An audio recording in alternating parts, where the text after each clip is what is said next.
तुम स्कूल क्यों जाते हो, क्या रीज़न है तुम्हारा स्कूल जाने का, और लाइफ में क्या बनना चाहते हो। मैं तो अपनी परेशानियों में उलझा हुआ था, मुझे याद नहीं होता, मैं बोल नहीं पाता, मैं कॉन्सेंट्रेट नहीं कर पाता। And he is asking about success, जो दूर दूर तक मैंने कभी सोची नहीं। कि ना तो किसी की मेमोरी स्ट्रांग होती है, ना वीक होती है, ना एवरेज होती है। मेमोरी या तो ट्रेंड होती है या अनट्रेंड होती है। कि brain is not an elastic, brain is a plastic. जितना आप उसे यूज करेंगे ब्रेन उतना ही यूटिलाइज होगा।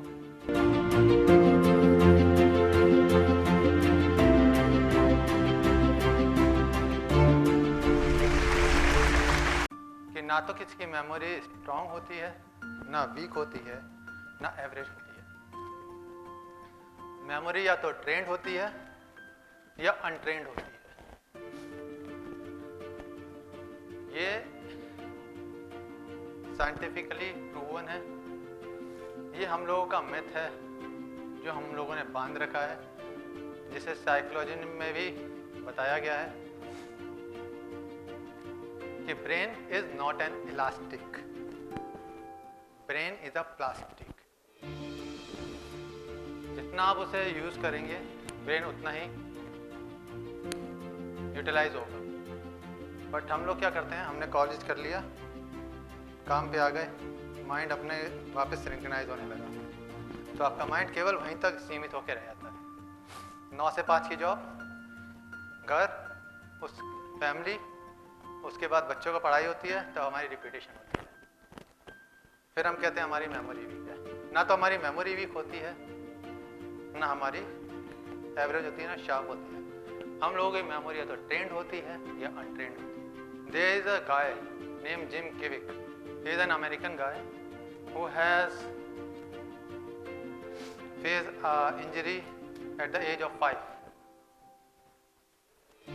ब्रेन इंजरी हुई बचपन में, डॉक्टर के पास गए, डॉक्टर्स ने कह दिया था कि आज के बाद से ये बच्चा ना तो कोई चीज़ याद कर पाएगा आसानी से, ना किसी इसका फोकस बन पाएगा, ना ही इसका कंसंट्रेशन बन पाएगा, और ना ही ये बच्चा रीडिंग कर पाएगा आसानी से।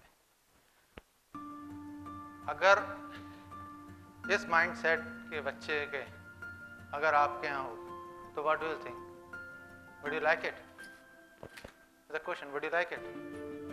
No. But his parents tell his that your life is important, whatever the incidents will be happen, it's a part of life. So he tried every time as much as he can, but when जब वो 9th class में पहुंचा तो उसको जाके realise हुआ, he feel very depressed, शाय रहने लगा, अकेला रहने लगा, थोड़ी कोशिश की पर सक्सेस नहीं हुआ। फिर छुट्टियों के टाइम पे उसके फ्रेंड ने आके बोला उसको कि Jim, let's go to the California. Jim was shocked, Jim was say no. तो उस समय उसके फ्रेंड ने बोला, जिम, यहाँ पर आपको हर कोई पहचानता है, आपके माइंडसेट को जानता है। कैलिफोर्निया जाओगे, वहाँ मेरी दादी हैं, आपको थोड़ा चेंज मिलेगा, सो दैट कि आपको शायद कुछ सोचने का मौका मिले, लाइफ इंप्रूव करने का मौका मिले। Somehow gym is agreed. जब जिम कैलिफोर्निया जाते हैं तो फ्रेंड के फादर, जो जनरल हम लोगों के घरों में भी होता है, हिंदुस्तान में भी, जब कोई गेस्ट आता है तो बच्चे सबसे पहले पूछता है, बेटा आपकी क्लास कैसे चलती है, आपका स्कूल कैसे चलता है। Same question with asked with gym. Gym से रहा नहीं गया और वो वहाँ रो पड़ा इस क्वेश्चन को सुनते ही साथ ही, क्योंकि उसको इस क्वेश्चन से जाते हिट करते साथ ही उसको पूरा फ्लैशबैक आने लगा, किस तरह उसको बच्चे, पूरी क्लास उसे बुद्धू चढ़ाती थी, टीचर्स उसे by the name of broken brain के नाम से बुलाते थे,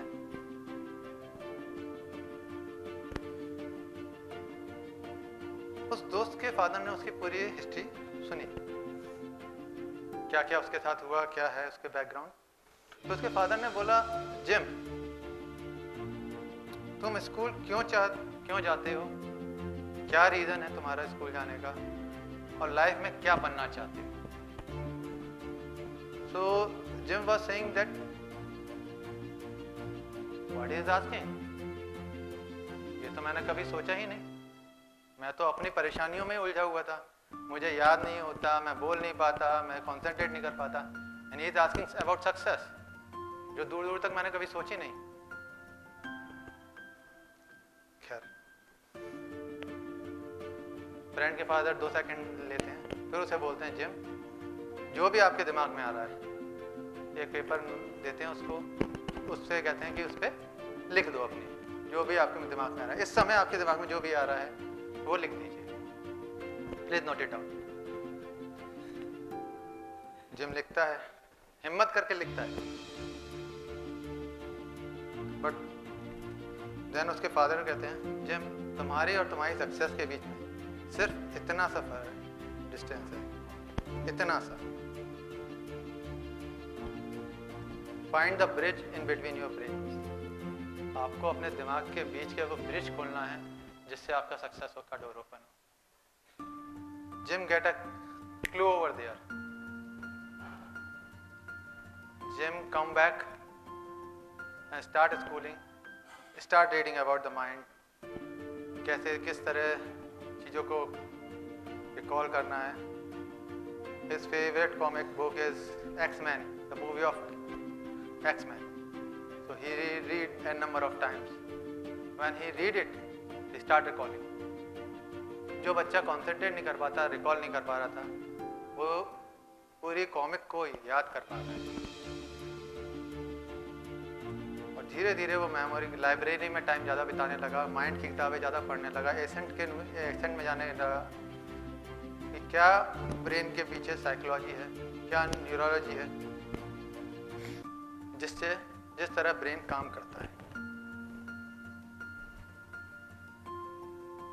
then at the age of 18 जब वो अच्छा परफॉर्म करने लगा था क्लास के अंदर, उसके साथ दोबारा इंजरी होती है, ब्रेन इंजरी। लाइब्रेरी से वो निकल ही रहा था कि सीढ़ियों पर पैर स्लिप हो जाता है और दोबारा ब्रेन इंजरी हो जाती है, and it was literally damage his brain. 2 दिन तक हॉस्पिटल में होश नहीं आया होता, जैसे ही होश आता है तो ब्रेन जिम को सबसे पहले लगता है कि मैं जिंदा बचूंगा भी कि नहीं, पहला क्वेश्चन। दूसरा, उसके दिमाग में जब थोड़ा सा कॉन्शियसनेस में आता है, देन जिम सेज इस बार करके दिखाना है, कुछ हो जाए करके दिखाना है। जब जिम उठते हैं, हॉस्पिटल से वापस आते हैं, start working on mind with 4x speed. और इस बार वो जिम खुद के लिए काम नहीं करते, सोसाइटी के लिए भी काम करते हैं। उन्होंने स्कूल ढूंढना स्टार्ट किया कि शायद कोई स्कूल मिल जाए जो मेमोरी के बारे में बता दे, but there is a zero school in the world जहाँ ये नहीं सिखाया जाता कि आपको कंसंट्रेशन कैसे बिल्ड होती है, फोकस कैसे बनाया जाता है, आपको मेमोराइज किसी चीज को करना है तो किस तरह करें। पढ़ाया जाता है तो सिर्फ इतना कि आपको रटना क्या है, आपको लर्न क्या करना है, math, English, science, biology etcetera. ये नहीं बताया जाता फोकस, कंसंट्रेशन, मेमोराइज कैसे करें। Then Jim start giving the coaching to the students at the primary level. उसके बाद Jim got success. He is now a brain coach at an international level. He is the biggest fan of X-Men. Within a next year, Jim was sitting with the entire cast team of X-Men, and he shared his knowledge about the reading, how you can read faster and save your time.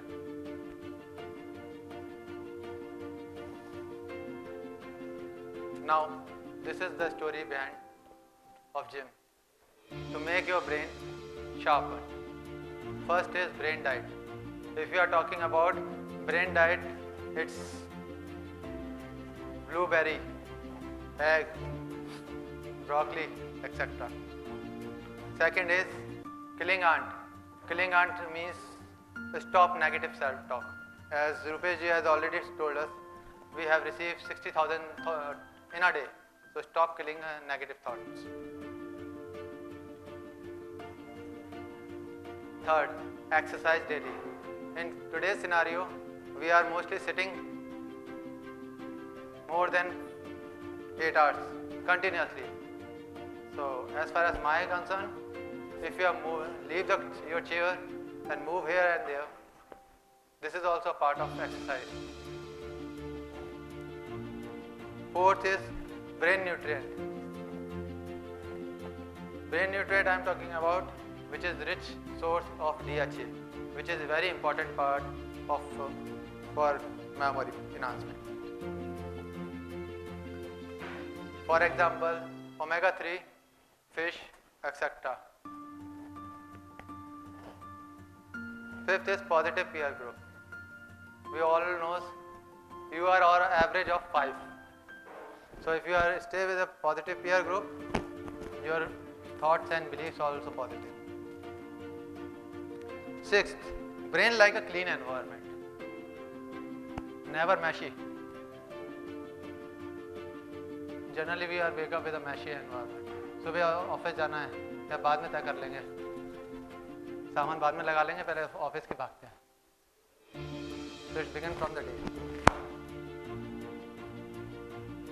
Seventh, proper sleep. 8-hour minimum sleep for kids at least.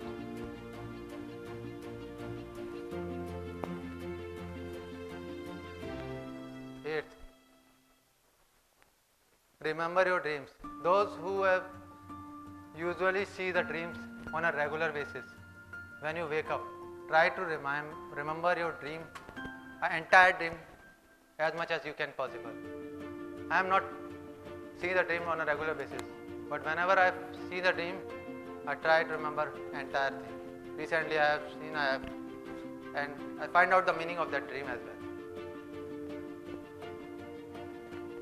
Ninth, make your habit, then habit will make you. It's a psychology part, but yes, it is important for memory as well. If you improve 1.01% on a day basis, then in 365 days you have improved 37.78% in a year. Now compound it in another 365 days. It's a compounding. Habit will make you. No one wants to like a demotion. All like promotions. So these are few tips. And if you want to make your brain a sharp brain, then 3 things which I have to tell you. First of all, change your belief system. Second is control your thought. Try to be a positive thought always. And third one is, you were shocked that your 1/3 of your brain only a genetic, 2/3 of your brain is under your control. Now it's your decision. Either you trained your mind or you use as you are learning right now. जो बचपन से हम लोग पढ़ते आ रहे हैं, जिस ढर्रे पे हमें पढ़ाया जाता है कि रट लो रट्टू तोता बच जाओ, आगे बढ़ जाओ. Conclusion, I just only says that your mind is your strong muscles and a worst enemy. So train it well as much as you can. Thank you.